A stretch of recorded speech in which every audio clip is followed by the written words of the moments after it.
Sorry for the slur. Right about now, starts the guided tour in English over here by the flow. If you want to join that, feel free. Otherwise, carry on. Thank you. Thank you, sir.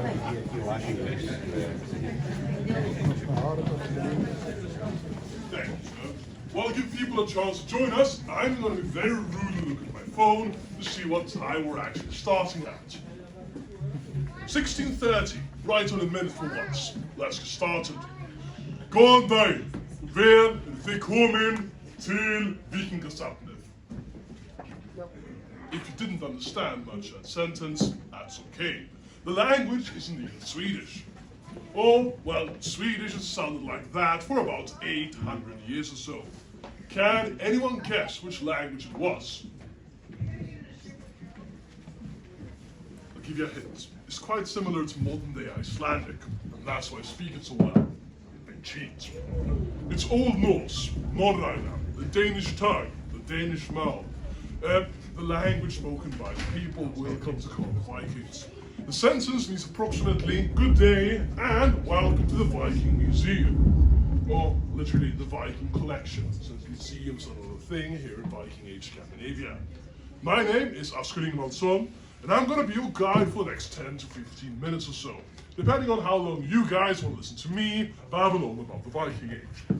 I have a bachelor's degree in archaeology from Stockholm University, and when I'm not here, I'm still working on finishing my master's thesis in the same subject.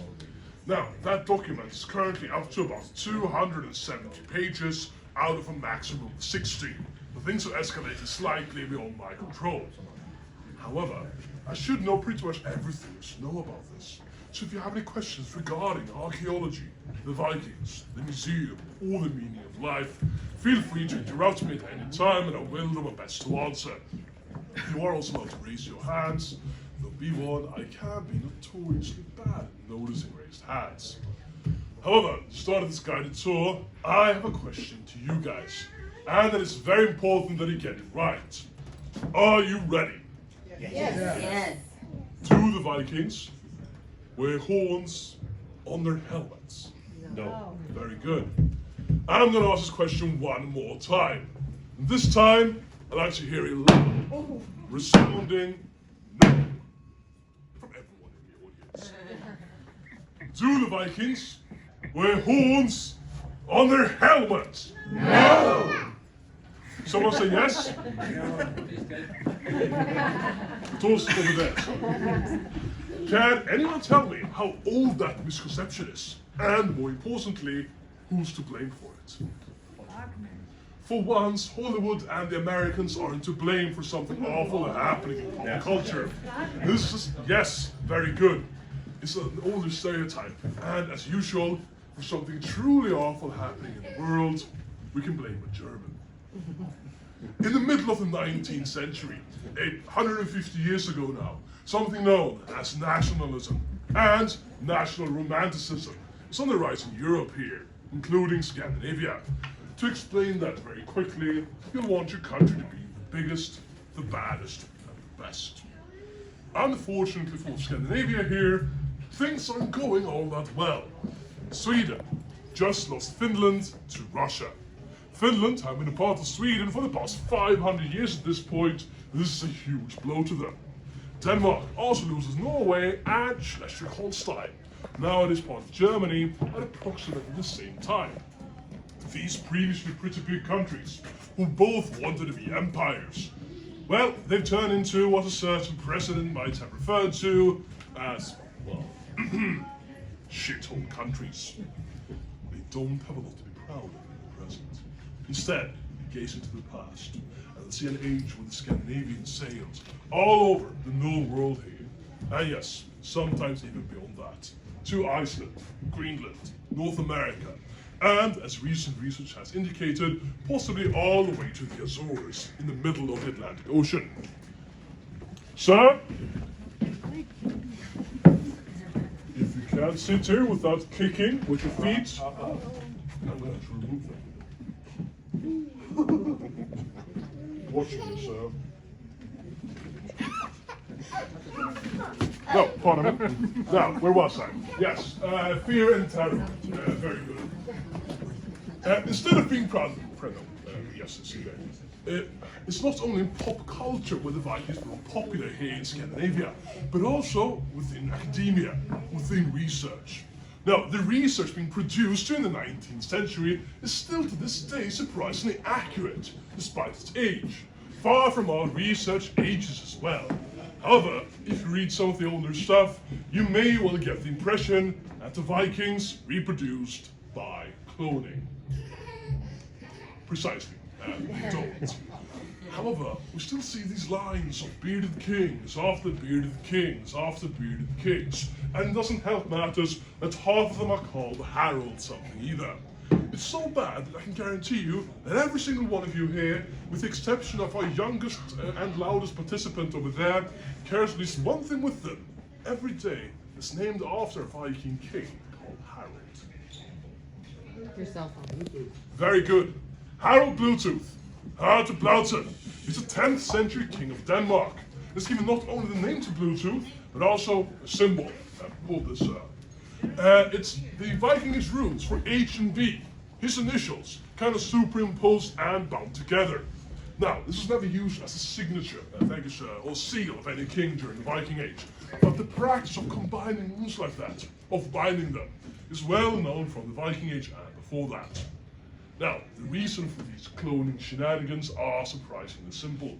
Early historians especially, well, they're not all that interested in the conditions of women and children during the Viking Age. Nowadays, they are a lot better at it, fortunately, and here at the Viking Museum, we do quite a bit of work in showing as broad a picture of the Viking Age as possible. Maybe even moving away a little from the idea that every single Viking has to be this blonde, bearded giant. Yes, I realize the irony. I am the living stereotype, and if I'm being honest, I think that's why they hired me here as well. Speaking of which, I'm too tall to be a proper Viking. Average height among men here in Viking Age Scandinavia is about 172 centimeters tall, about 5'8" there. How tall are you, sir? 170. Excellent. Average Viking, right there. Not exactly what you imagine, right? No offense, sir. Compared to their contemporaries, the Vikings are taller than average. In fact, the difference between a Scandinavian and an Englishman nowadays is the same as it was during the Viking Age. The average height for most people is just a lot shorter in pre-modern times, usually as a result of malnutrition and sickness during childhood. So, sir, make sure to eat your veggies, okay? We don't have to go far back in time to see this in action. For instance, my own grandfather, born on a dirt poor farm in Iceland in 1941, he was 176 centimeters tall, 5'10". Not short by most people's standards, but compared to my father, born 24 years later in much better conditions, he's 198 centimeters tall, 6'6". And then of course I ate everything that's put in front of me while growing up here in Sweden. I'm about 205 centimeters tall, 6'9" or so, making me about 10 centimeters or 4 inches taller than the largest Vikingish skeleton that I know of. It's not only the Scandinavians who enjoyed the Vikings during the 19th century, but also lots of areas affected by them. This includes, of course, the British Isles and France, but also areas like what is today northern Poland, Ukraine, parts of Western Russia, and Germany. And it is in Germany that we find here Richard Wagner. Now, Richard Wagner is an opera composer, and in 1876 he's putting together the first complete showing of his masterpiece, Der Ringen des Nibelungen, or The Ring Cycle, as it's known. And this opera has become hugely famous, and as a matter of fact, I can probably guarantee you that everyone here over the age of 30 will recognize the overture to this opera. If I say helicopter music, sir, what do you think about? Apocalypse Now. Can you hum it for me? Thank you, sir. He hums half a bar and you all instantly recognize it. This is a Ride of the Valkyries, made famous by both Bugs Bunny and of course Apocalypse Now. And it's the intro to the 14 to 16 hour long epic that is the Ring Cycle. Now, this opera is loosely based, among other things, on the Viking Age legend of Siegfried Fafnersbane, Siegfried in the German tradition. He's a dragon slayer. And in the play, like in the saga it is based upon, there are several of these clans and families because we feud and killing each other. So it can get quite confusing for the audience. Ordinarily, what you might do is you could color code your actors. So for instance, here today there are several members of the white top or white sweater tribe, a few members of the grey shirt tribe, and a solitary member of the Minecraft tribe in Japan. Now, unfortunately for us, Wagner's a bit of a hipster. So instead of color coding his actors, he instead decides to helmet code them, giving them different kinds of helmets with different kinds of decoration. This isn't necessarily a bad thing. With today's understanding of Viking Age helmets and a tiny dash of artistic license, you could do this really well. However, Richard Wagner has no fucking idea what an actual Viking helmet looks like. It's not entirely his fault. The first was neither found nor identified until the Second World War in Nazi-occupied Norway. That's when they find the Gelmeby helmet. Oh, pardon me, sir. This is a decent replica. Originally found in Oslo, Norway. Again, hold this. The signature look is of course a spectacle guard, the face mask. But the cap, the helmet itself is required specific construction. You have this brow band running around the head, and these 4 pipe plates being held together using internal and external support strips, everything being riveted together. Thank you. His lack of knowledge of Viking Age helmets doesn't slow Wagner much. Instead, he just takes inspiration from different times and different places. Primarily, the French, or probably should say the Gallic, and the British Iron Age, 1,000 years or so before the time of the Vikings. Tell me, miss, are you familiar with Asterix and Obelix? Okay, he has some homework to do when he gets home. I see most of the adults here know it at least. Hold this. Good guys in the play, Sigurd and his tribe, a lot of the Valkyries. They are given helmets with wings, just like Asterix. And of course, some of the bad guys, they get helmets with this. This of course escalates completely, thank you, beyond all reasonable control. Until 4 years ago, we could see over half the male population of Denmark running around screaming. Most of them were in some kind of horned helmet or another. What happened 4 years ago in Denmark? It was the Euro Cup in football, soccer, for that. And the Danes made it all the way to the semi-finals before thankfully being eliminated by England. No, this year they didn't make it as far. Did they get to the quarterfinals? I'm not sure. Anyway, Scandinavian football supporters, among some others, they are infamous for the love of their worn helmets, even though I really hope most of them know that's completely wrong. But yes, to summarize this first part, no worn helmets, and of course, blame the Germans. Do you guys have any questions so far? Can anyone tell me, without looking at the timeline over there, when does the Viking Age start, approximately? 850. We have 850, that is during the Viking Age. Any other takers? I have one question. Yes? About the leather clothes. Was it common, uncommon? Very good. No, we see in the TV show Vikings, most of the people are dressed primarily in leather and fur. This is not the case. Again, I'll use it as my axe holder. I'm wearing essentially wool, top to toe. I have cotton socks. I'm cheating. I don't have a pair of woolen socks that fit me properly. But you could wear wool all over the place. The only leather thing I'm wearing are my shoes, my belts, and my sheaths and my pouches. Leather. Okay, there's one fragment from Viking Age Dublin which has this braided leather look. If you've seen the TV show, you recognize the look from both Ragnar's and Bjorn's sort of cuirass there. But this is far from the case. Well, this is probably the only one we have. Linen is used as well, plant fiber, hemp, even stinging nettle fiber as well. The gentleman over there is wearing a hemp shirt, for instance. The often white or off-white color, they're a bit lighter than the woolen ones. However, fur is mostly used for decoration. In Denmark, we find that beaver fur is popular in high-status graves. You probably edged or lined your cloak in beaver fur, marten fur, squirrel fur. Expensive, luxurious stuff.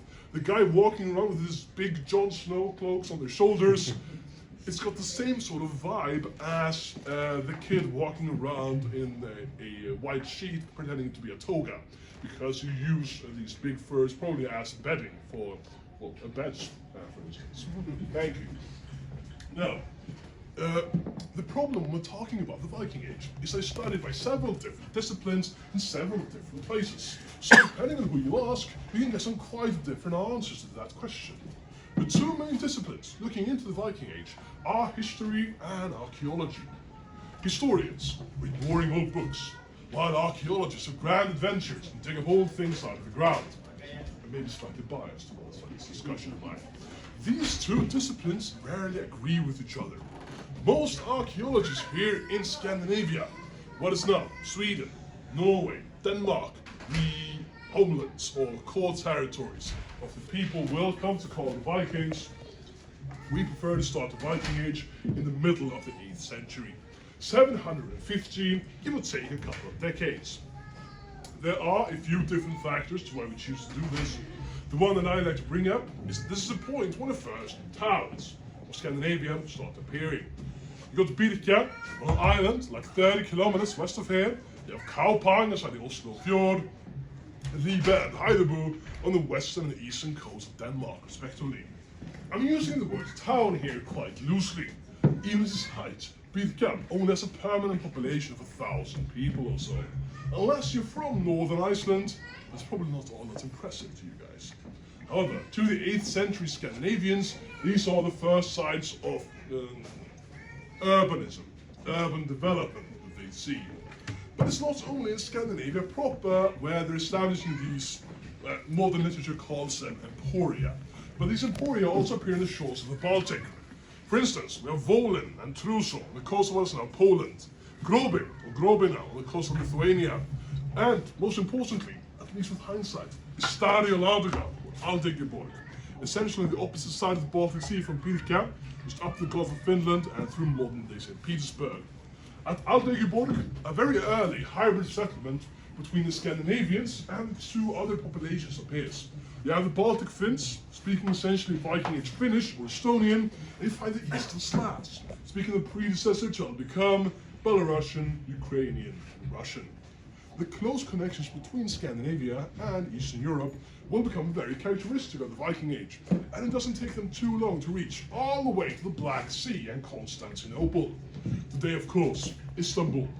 There, they serve as mercenaries in the Roman armies, most famously as bodyguards for the emperor in the Varangian Guard. In these services, they make their way all over the Mediterranean, including Sicily, southern Italy, Athens, Jerusalem.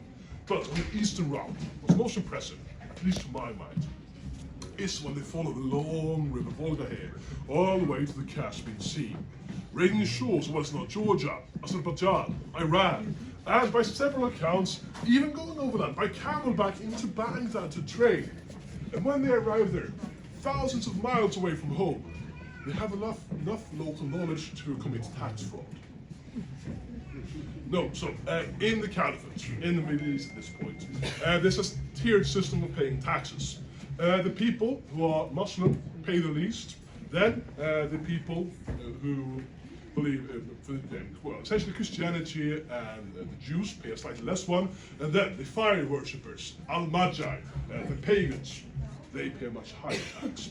So, Scandinavians pretending to be Muslim in Viking Age Baghdad wouldn't fly, but they can get away with pretending to be Christian, at least. They have very far-reaching eastern connections. In fact, the easternmost trade goods recovered here in Viking Age Scandinavia are several pieces of Tang Dynasty silk, having made its way here all the way from what is now China. Historians, as opposed to archaeologists, prefer to be a lot more specific and start in the Viking Age, and most of them do it on the misty morn of the 8th of June, 793. What happens on that very specific date? As shown in the 3rd episode of the 1st season of the very popular TV show Vikings, this is the attack upon Lindisfarne. Lindisfarne is a monastery on a tidal island of the eastern coast of England, and for a very long time, this raid was thought to be the first Viking raid. it's still one of the earliest recorded ones, written down, you youngsters. Now, when we're talking about the historical Viking Age, it's often very focused on England, very Anglo-centric. That's not to say the Scandinavians don't rage, the Netherlands, Spain. Rather, the English are just really good at writing things down and complaining about the Vikings. We have a lot more material to work with from the British Isles. However, 15 years ago, Estonian archaeologists uncovered something strange which would shatter Lindisfarne's status as a first Viking raid. Now for this part of my guided tour, I'm going to need a volunteer from the audience. By volunteer, I mean look for the most scared face in the crowd. You, miss. Here we go, stand here, hold the axe. See, you're not short enough, you don't need to climb up. Well, very good. Face forward, or at least to face as many of them as possible. It was on the island of Sareva, here, off the western coast, where Estonian archaeologists uncovered the remnants of pair of vessels constructed in the same fashion as Viking ships. This technique is known as klink or klinker, and the easiest way to explain it, you don't stack the planks on top of one another like this, instead they overlap. This overlap is held together using rivets, primarily, such as Spanish balls, wooden plugs, withies, etc. Now, these two vessels have been used as mass graves for about 40 individuals. Most of them still bring signs of violent death. These include decapitated heads, cloven bones. One guy had both legs cut off just above the knee. There's even arrowheads, similar to these ones, still embedded with ship plank, shield plank, and chest cavity would have been. Thank you, miss. Shoot.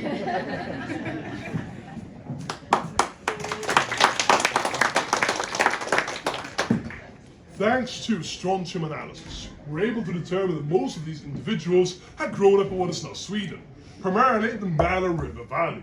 That's where we are right now, actually, just on the north of it. Apparently, a group of people that were today called Swedes had crossed the Baltic Sea and participated in a very bloody, or possibly even completely failed, Viking raid. The problem stems from the dating.